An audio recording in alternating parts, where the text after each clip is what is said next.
हमारा इतिहास काफ़ी लंबा है, जिसके पन्नों पर न सिर्फ अच्छे बल्कि बुरे व दुखद अध्यायों को भी रेखांकित किया गया है, जिनमें से कुछ तो इतने दुखद हैं कि हम चाह कर भी उन्हें नहीं भुला सकते हैं। आज हम ऐसी ही एक दुखद घटना की चर्चा करने वाले हैं, जिसने सारे विश्व को हिला कर रख दिया था। और ये कहानी है उस जहाज़ की जिसे उस सदी का सबसे बड़ा और कभी ना डूबने वाला जहाज़ कहा जाता था, जिसका नाम है RMS टाइटैनिक। साथियों, टाइटैनिक की कहानी 19वीं शताब्दी की शुरुआत से ही शुरू हो जाती है।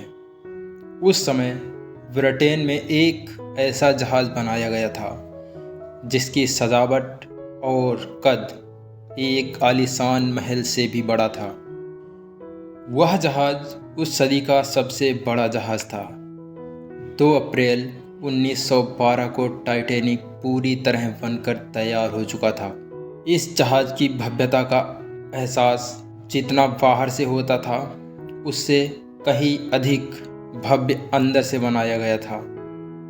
10 अप्रैल 1912 ईस्वी को टाइटैनिक साउथहैम्पटन से 2240 यात्रियों और चालक दल के साथ अपनी पहली यात्रा के लिए रवाना हुआ।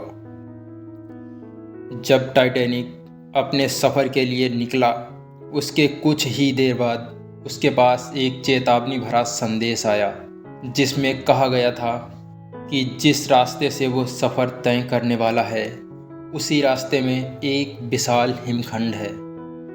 लेकिन जहाज़ के कप्तान रॉबर्ट जॉर्ज स्मिथ ने उस चेतावनी पर ध्यान नहीं दिया और जहाज़ को उसी रफ्तार से आगे बढ़ाते रहे, क्योंकि कप्तान स्मिथ टाइटैनिक को उस सदी का सबसे बड़ा और सबसे तेज़ चलने वाला जहाज़ का दर्जा दिलाना चाहते थे। इसी कारण टाइटैनिक पूरी रफ्तार से समुद्र को चीरता हुआ आगे की ओर बढ़ता रहा। रात होते होते कप्तान स्मिथ को अन्य जहाज़ों से वहाँ पर एक विशाल हिमखंड होने के 6 चेतावनी भरे संदेश भेजे जा चुके थे, परंतु कप्तान स्मिथ ने ना ही उन संदेशों को गंभीरता से लिया और ना ही उन्होंने जहाज़ की स्पीड को कम किया, जिसके बाद वही हुआ जिसे सुनकर आज भी लोगों की आंखें नम हो जाती हैं। रात के 11:40 पर चालक दल के सामने एक विशाल हिमखंड दिखाई देता है, जिससे बचने के लिए कप्तान स्मिथ जहाज़ की दिशा बहुत ही जल्दबाजी में बदलने लग जाते हैं, जिससे टाइटैनिक का पिछला हिस्सा उस हिमखंड से टकरा जाता है।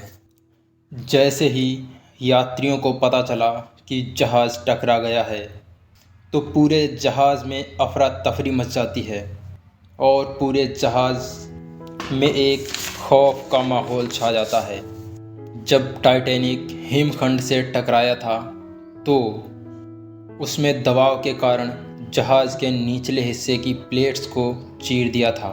प्लेट्स फट जाने के कारण समुद्र का पानी तेज़ी से अंदर जाने लगा, जिसके बाद सभी लाइफ बोट को बाहर निकाला जाने लगा।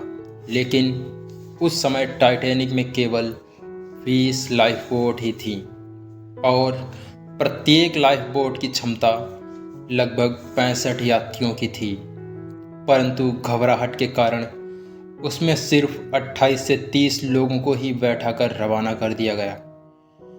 उस रात जहाज़ पर खौफ का माहौल छाया हुआ था। दूसरी तरफ जहाज़ के 5 से अधिक कंपार्टमेंट में पानी भर जाने के कारण जहाज़ के आगे का हिस्सा 10 डिग्री तक डूब चुका था, जिससे जहाज़ का पिछला हिस्सा ऊपर उठने लगा। लगातार बढ़ते दबाव के कारण 2:20 पर टाइटैनिक बीच से टूटकर अलग हो गया। मात्र 2 घंटे 40 मिनट में ही कभी ना डूबने वाला जहाज़ अपनी पहली यात्रा में ही अटलांटिक महासागर की गोद में समा गया। इस दुखद घटना में लगभग 1517 लोगों ने अपनी जान गंवाई थी, जिसमें से कुछ लोग जिन्हें तैरना नहीं आता था वे डूबकर मर गए, और जो तैरना जानते थे वे अपनी ज़िंदगी से लड़ते हुए वहाँ के 2 डिग्री सेल्सियस के ठंडे पानी में जमने के कारण मारे गए। इस घटना में करीब 710 लोगों को जीवित बचा लिया गया था।